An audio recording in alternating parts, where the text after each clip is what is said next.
Este país é ingovernável do jeito que está. Como diz Olavo de Carvalho, aqui no Brasil, você precisa desenhar o cavalo e explicar o desenho. Mostrar para as pessoas. Esse aqui é o nariz do cavalo. Aqui são as patas do cavalo. Aqui atrás fica o rabo do cavalo. Isso por conta do analfabetismo funcional, da doutrinação ideológica ou simplesmente preguiça de pensar das pessoas. Então, antes de mostrar algo aqui importante, me permitam fazer apenas uma análise didática, apenas mostrar para vocês aqui um exemplo bem didático para que todos compreendam de uma vez o que está acontecendo. Imagine uma casa que precisa ser reformada. Uma família muito grande mora nessa casa. Então, eles decidem escolher alguém para liderar essa reforma. Mas nem todos concordam com essa escolha, nem todos concordam que essa pessoa que foi escolhida seja a líder da reforma. Mas tudo bem. Então, os primeiros reparos começam a acontecer. E aquelas pessoas que estão insatisfeitas começam apenas a criticar, a falar mal de tudo. Até aí tudo bem. O maior problema é quando essas pessoas começam a atrapalhar a reforma. Por exemplo, a parede começa a ser pintada e as pessoas pegam ali um balde de lixo, um balde de porcaria, um balde de uma tinta de uma outra cor e jogam na parede, atrasando o trabalho. As telhas começam a serem reformadas, começam a ser trocadas. E depois que as telhas novas estão ali instaladas no teto, as pessoas que não concordam com a reforma começam a pegar pedras e jogarem, ou simplesmente sobem em cima da casa e começam a destruir as telhas. E aí, para piorar, as pessoas que não concordam com a reforma, por pura pirraça, por inveja, ou seja lá qual for o motivo, começam a destruir as paredes da casa. Uma hora, essas paredes irão desmoronar e toda a casa vai cair em cima de todo mundo que estiver lá dentro. E todos ficarão soterrados. É isso que está acontecendo com o Brasil nesse momento. Qualquer presidente que fosse eleito, que tivesse uma real intenção de fazer as mudanças que o Brasil precisa, seria boicotado pelo sistema. Essas mudanças só são possíveis sem negociatas, sem acordos políticos, sem mamatas.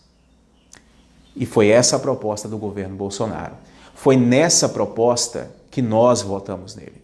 Foi nessa proposta que nós acreditamos.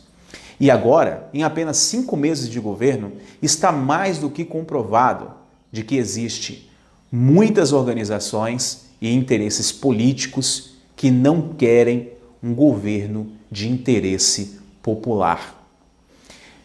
Um texto muito interessante de um autor desconhecido foi divulgado, inclusive pelo próprio presidente, e foi noticiado pelo portal R7. Esse texto não será noticiado pela Globo, pelo Estadão, pela Folha de São Paulo.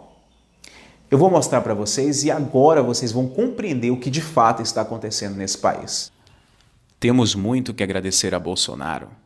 Bastaram 5 meses de um governo atípico, sem jeito, com o Congresso e de comunicação amadora para nos mostrar que o Brasil nunca foi e talvez nunca será governado de acordo com o interesse dos eleitores, sejam eles de esquerda ou de direita.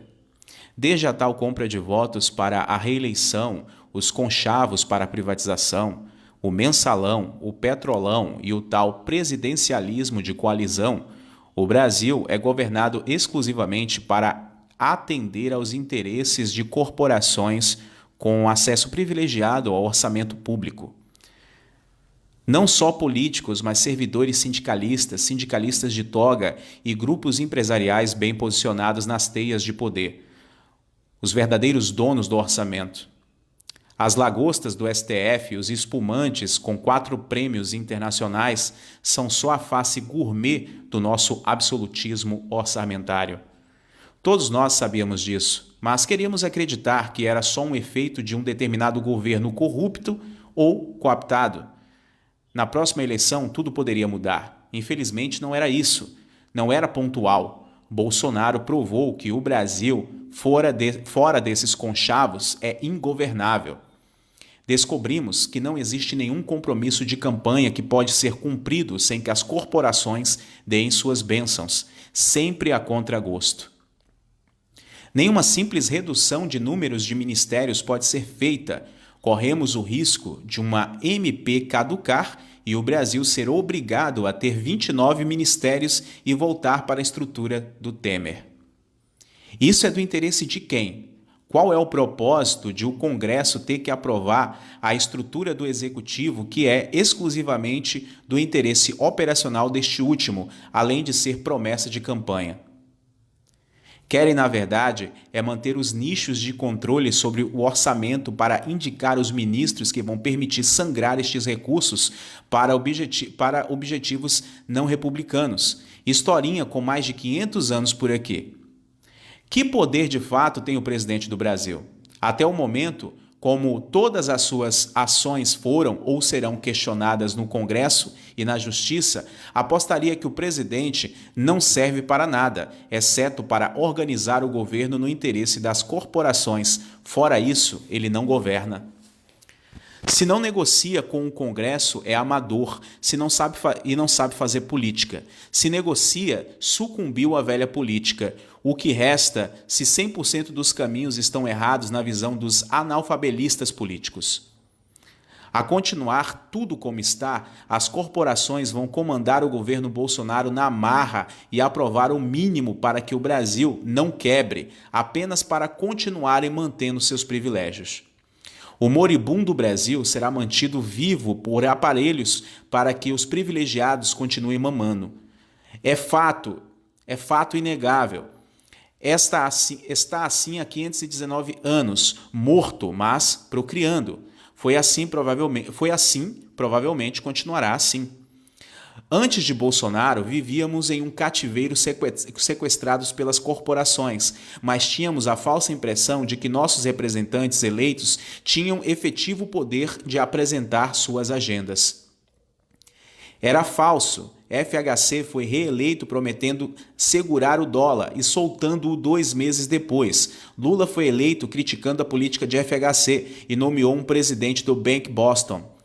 Fez reforma da Previdência e aumentou os juros. Dilma foi eleita criticando o neoliberalismo e indicou Joaquim Levy.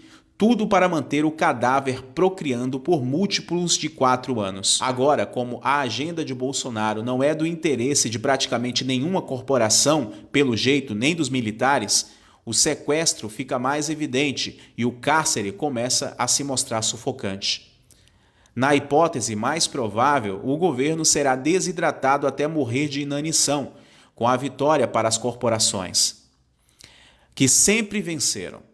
Daremos adeus Moro, Mansueto e Guedes. Estão atrapalhando as corporações. Não terão lugar por muito tempo.